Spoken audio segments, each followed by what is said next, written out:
Hi, welcome to my channel. ನನ್ನ ಹೆಸರು ಕವಿತಾ. ನಮ್ಮದು ಲವ್ ಮ್ಯಾರೇಜ್. ಆದರೆ ಮನೆಯಲ್ಲಿ ಒಪ್ಪಲಿಲ್ಲ. ಅದಕ್ಕೆ ನಾವು ರಿಜಿಸ್ಟರ್ಡ್ ಮ್ಯಾರೇಜ್ ಮಾಡ್ಕೊಂಡ್ವಿ. ಮದುವೆ ಆದಮೇಲೆ ನಾವು ಸಪ್ರೇಟ್ ಮನೆಯಲ್ಲಿ ಇದ್ವಿ. ಮನೆಯನ್ನು ಜೋಡಿಸೋದಕ್ಕೆ ಅವ್ರ ಸ್ನೇಹಿತರು ಸಹಾಯನೂ ಮಾಡಿದ್ರು. ನಮಗೆ ಮನೆ ಕೆಲಸ ಮಾಡೋದಕ್ಕೆ ಏನೂ ಬರ್ತಿರ್ಲಿಲ್ಲ. ಆದರೂ ನನ್ನ ಗಂಡ ಮತ್ತು ಅವ್ರ ಸ್ನೇಹಿತರು ನಮಗೆ ಸಹಾಯನೂ ಮಾಡಿದ್ರು. ನಾನು ಅವರಿಂದ ಕಲಿತೆ.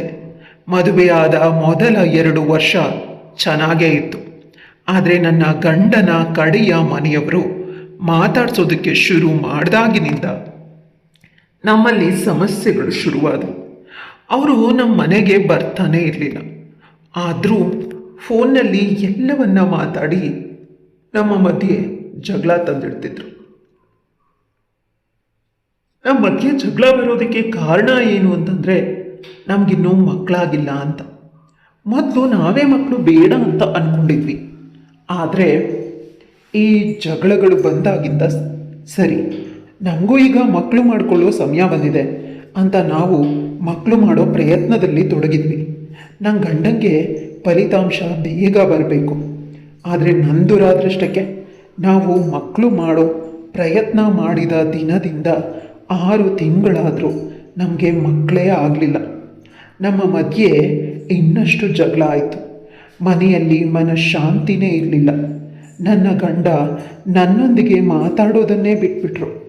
ಅವ್ರ ಆಫೀಸಿಗೆ ಹೋದರೆ ರಾತ್ರಿ ಲೇಟಾಗಿ ಬರೋದಕ್ಕೆ ಶುರು ಮಾಡಿದ್ರು. ಇದರಿಂದ ನಮ್ಮಿಬ್ಬರ ಮಧ್ಯೆ ಅಂತರ ಜಾಸ್ತಿ ಆಯಿತು. ನಾನು ನನ್ನ ಸ್ನೇಹಿತರ ಹತ್ರ ಮಾತಾಡಿದೆ.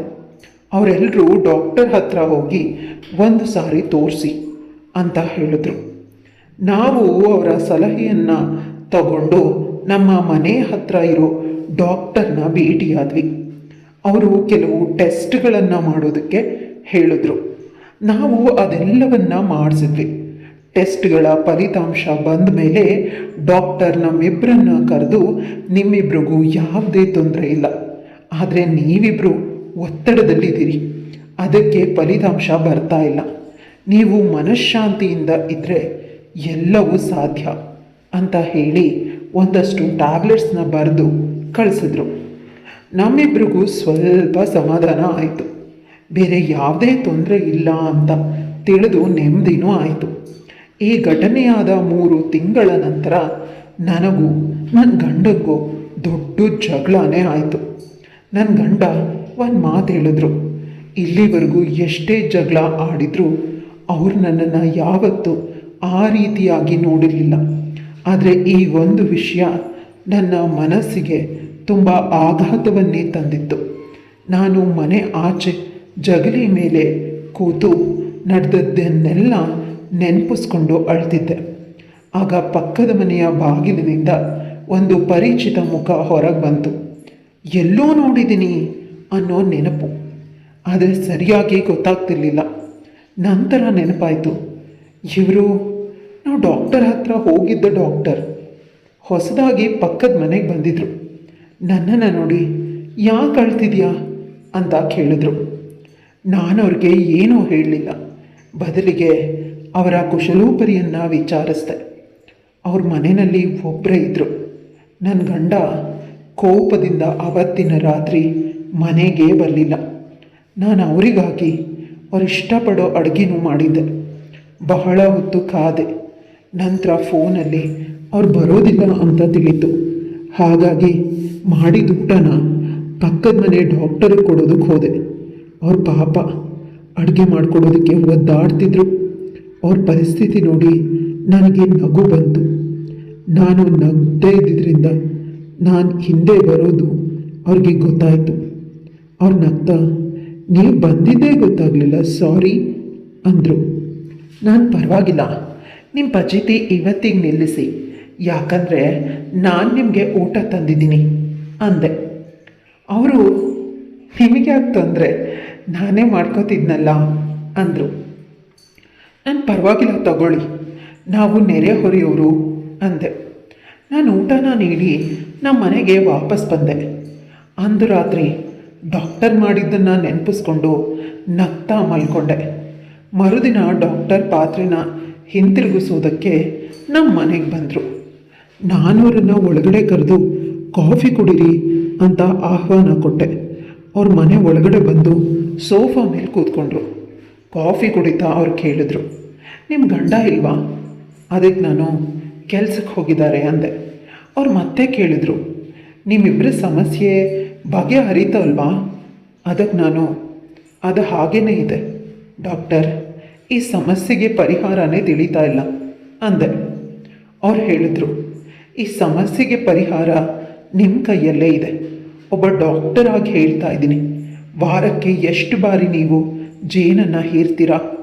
ನಾನು ನಾಚ್ಕೊಳ್ತಾ, ಇತ್ತೀಚೆಗೆ ವಾರದಲ್ಲಿ 1 ಬಾರಿ ಕೂಡ ಜೇನು ಸಿಗೋದೇ ಇಲ್ಲ ಡಾಕ್ಟರ್ ಅಂದೆ.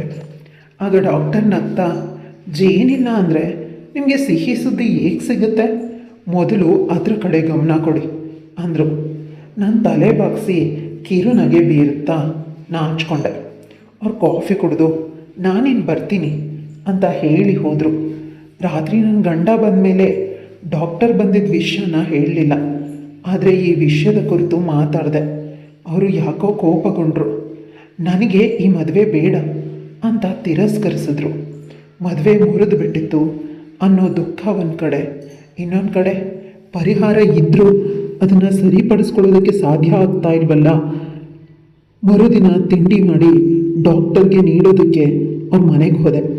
ಅವ್ರ ತಿಂಡಿನ ತಗೊಂಡ್ರು. ನಾನು ಅಲ್ಲೇ ಕೂತು ಮಾತಾಡೋದಕ್ಕೆ ಹಿಂಜರಿತಾ ಇದ್ದೆ. ಅದನ್ನು ನೋಡಿ ಡಾಕ್ಟರ್, ಪರವಾಗಿಲ್ಲ ಹೇಳಿ ಅಂದರು. ರಾತ್ರಿ ನಡೆದ ವಿಷಯನ ಅವ್ರಿಗೆ ತಿಳಿಸ್ದೆ. ಅವ್ರು ಹೇಳಿದ್ರು, ನಿಮಗೆ ಜೇನು ಸಿಕ್ಕಿಲ್ಲ ಅಂದರೆ ನಿಮಗೆ ಸಿಹಿ ಸುದ್ದಿ ಸಿಗೋದು ಕಷ್ಟ. ನೀವು ಮತ್ತೊಮ್ಮೆ ಪ್ರಯತ್ನ ಮಾಡಿ, ಎಲ್ಲನೂ ಸರಿ ಹೋಗ್ಬೋದು. ಡಾಕ್ಟರ್ ಹೇಳಿದ ಮಾತನ್ನು ಗಮನ ಇಟ್ಟು ಕೇಳಿದೆ. ಮತ್ತೆ ನನ್ನ ಗಂಡನ ಹತ್ರ ಮೃದುವಾಗಿ ಮಾತಾಡಿ ಅವ್ರ ಮನಸ್ಸನ್ನು ಗೆಲ್ಲೋದಕ್ಕೆ ಪ್ರಯತ್ನಿಸಿದೆ. ಆದರೂ ಅವ್ರ ಮನಸ್ಸು ಕರಗಲಿಲ್ಲ. ಅವ್ರ ಮನೆಯವರ ಕಡೆಯಿಂದ ಈ ವಿಷಯವಾಗಿ ಕಿರುಕುಳ ಶುರುವಾಯಿತು. ನನಗೆ ಹೇಗಾದರೂ ಮಾಡಿ ನನ್ನ ಮದುವೆಯನ್ನು ಉಳಿಸ್ಕೊಳ್ಳೇಬೇಕಾಗಿತ್ತು. ನಾನು ಡಾಕ್ಟರ್ ಹತ್ರ ವಿಷಯನ ತಿಳಿಸ್ದೆ. ಅವರು ಗಾಢವಾಗಿ ಯೋಚನೆ ಮಾಡಿ, ನೋಡಿ, ನಿಮಗೆ ಇದ್ರ ಬಗ್ಗೆ ಟ್ರೀಟ್ಮೆಂಟ್ ಸಿಗಬಹುದು, ಆದರೆ ಅದಕ್ಕೆ ತುಂಬಾ ಖರ್ಚಾಗತ್ತೆ. ನಿಮಗೆ ಬೇರೆ ಬೇರೆಯವರ ಜೇನನ್ನು ಹಾಕಿ ಸಿಹಿ ಸುದ್ದಿ ನೀಡ್ಬೋದು ಅಂದರು. ನಾನು ನನ್ನ ಹತ್ರ ದುಡ್ಡಿಲ್ಲ, ಮತ್ತು ಈ ವಿಷಯ ನನ್ನ ಗಂಡಂಗೆ ತಿಳಿಬಾರ್ದು, ಅದು ಹೇಗೆ ಸಾಧ್ಯ ಅಂದೆ. ಅವರು, ಅದು ಸಾಧ್ಯ ಇಲ್ಲ, ಈ ದಾರಿಯಿಂದ ಹೋದರೆ ಸಾಧ್ಯ ಇಲ್ಲ, ಆದರೆ ಬೇರೆ ಒಂದು ದಾರಿ ಇದೆ. ನನ್ನ ಜೇನನ್ನು ನಿಮಗೆ ಹಾಕಿ ನಾನು ಸಿಹಿ ಸುದ್ದಿಯನ್ನು ನೀಡಬಹುದು. ಇದಕ್ಕೆ ಯಾವುದೇ ಖರ್ಚು ಆಗೋದಿಲ್ಲ ಮತ್ತು ಸುಲಭ. ನೀವಿದ್ರ ಬಗ್ಗೆ ಯೋಚಿಸಿ ನನಗೆ ಫೋನಲ್ಲಿ ತಿಳಿಸಿ ಅಂದರು. ನಾನು ಮನೆಗೆ ಬಂದು ಬಹಳಷ್ಟು ಬಾರಿ ಯೋಚಿಸ್ದೆ. ನನ್ನ ಗಂಡ ಸರಿ ಹೋಗೋ ಹಾಗೆ ಕಾಣಿಸ್ತಿರ್ಲಿಲ್ಲ. ಇಂದು ರಾತ್ರಿ ಮನೆಗೆ ಬರೋದಿಲ್ಲ ಅಂತ ತಿಳಿಸಿದ್ರು. ನಾನು ಡಾಕ್ಟರ್ಗೆ ಫೋನ್ ಮಾಡಿ ಹೇಳಿದೆ, ಇವತ್ತಿನ ರಾತ್ರಿ ಜೇನನ್ನು ಹೇರೋದಕ್ಕೆ ವ್ಯವಸ್ಥೆ ಮಾಡಿ. ನಾನು ಒಂದು ರಾತ್ರಿ ನನ್ನ ಇಷ್ಟದ ಸೀರೆಯನ್ನು ಉಟ್ಟು ಡಾಕ್ಟರ್ ಮನೆಗೆ ಸೇರಿದೆ. ಅವರು ಇಡೀ ಮನೆಯನ್ನು ದೀಪದಿಂದ ಅಲಂಕಾರ ಮಾಡಿದರು. ಆ ದೀಪದ ಬೆಳಕಿನಿಂದ ಮನೆ ಬೆಳಗ್ತಾ ಇತ್ತು. ಡಾಕ್ಟರ್ ಬಿಳಿ ಅಂಗಿ ಮತ್ತು ಪಂಚೆಯನ್ನು ಧರಿಸಿದರು. ನನಗಾಗಿ ಮಲ್ಲಿಗೆ ಹೂವನ್ನು ತಂದಿದ್ದರು. ನನ್ನ ಮುಡಿಗೆ ಅದನ್ನು ಮುಡಿಸಿದ್ರು. ಆ ಮಲ್ಲಿಗೆ ಹೂವಿನ ಘಮ, ದೀಪದ ಬೆಳಕು ಮನಸ್ಸಿಗೆ ಶಾಂತಿಯನ್ನು ನೀಡ್ತಿದ್ದ. ಜೇನನ್ನು ಹೀರೋದಕ್ಕೆ ಮನಸ್ಸು ಶಾಂತಿಯಿಂದ ಇರಬೇಕು. ಇದರಿಂದ ಒಳ್ಳೆಯ ಫಲಿತಾಂಶನೂ ಬರುತ್ತೆ. ನೀವು ಈ ಹಸಿರು ಸೀರೆಯಲ್ಲಿ ಲಕ್ಷಣವಾಗಿ ಕಾಣಿಸ್ತಾ ಇದ್ದೀರಾ. ನಿಮ್ಮ ಸೌಂದರ್ಯನ ಇನ್ನಷ್ಟು ಹೆಚ್ಚಿಸಿದೆ. ಇವತ್ತು ನಿಮ್ಮ ಜೇನನ್ನು ಹೀರೋದಕ್ಕೆ ನನಗೆ ಒಳ್ಳೆಯ ಅವಕಾಶ ಸಿಕ್ಕಿದೆ ಅಂದರು.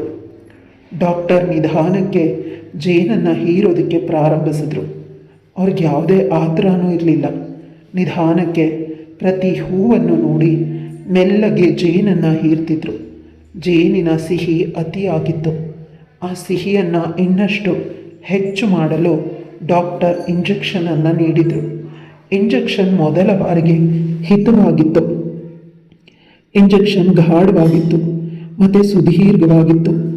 ಇಂಜೆಕ್ಷನ್ ಖಾಲಿಯಾದ ಮೇಲೆ ಡಾಕ್ಟರ್ ಮೃದುವಾಗಿ, ನಿಮಗೆಲ್ಲನೂ ಒಳ್ಳೆಯದಾಗತ್ತೆ, ಆದರೆ ನೀವು ಈ ವಾರ ಪೂರ್ತಿ ಜೇನನ್ನು ಹೀರೋದಕ್ಕೆ ಬರಬೇಕು ಅಂದರು.